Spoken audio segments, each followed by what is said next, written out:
अमरावती जिल्ह्याच्या धारणी तालुक्यामध्ये आदिवासी आश्रमशाळेमध्ये काही विद्यार्थ्यांना अन्नामधून विषबाधा झाली होती आणि त्याच पद्धतीनं लगेचच गडचिरोली जिल्ह्यामध्ये जपतले नावाच्या गावामध्ये आदिवासी आश्रमशाळेत काही विद्यार्थिनींना सर्पदंश झाला होता आणि याच अनुषंगानं महाराष्ट्रामध्ये आदिवासी विभाग चर्चेत आला आणि त्याचं कारणही असं की सातत्यानं या आदिवासी विभागामध्ये अनेक समस्या दिसून येतात आणि समस्यांनी ग्रासलेला हा विभाग आहे.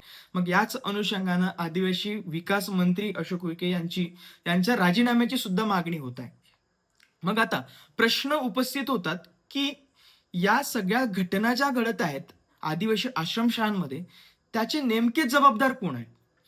कारण मंत्र्यांचा राजीनामा घेता येईल, काही हरकत नाही. त्यानंतर परत मंत्री येतील, त्यांच्याही काळात परत ह्याच घटना घडतील. पूर्वी घडत होत्या, नक्कीच घडत होत्या. मग ह्या घटना थांबतील कधी? आणि याला जबाबदार कोण आहे नेमकं? तर त्याचा खरा विचार करणं गरजेचं आहे आणि त्याला जर विचार केला, तर खरे जबाबदार कोण असेल? तर या आदिवासी आश्रमशाळांची चौकशी करणारे चौकशी अधिकारी आणि कर्मचारी. या आदिवासी आश्रमशाळांच्या संदर्भामध्ये जे काही तिथले संस्थापक असतील, त्यांची आणि या अधिकारी कर्मचाऱ्यांची मिलीभगत असते.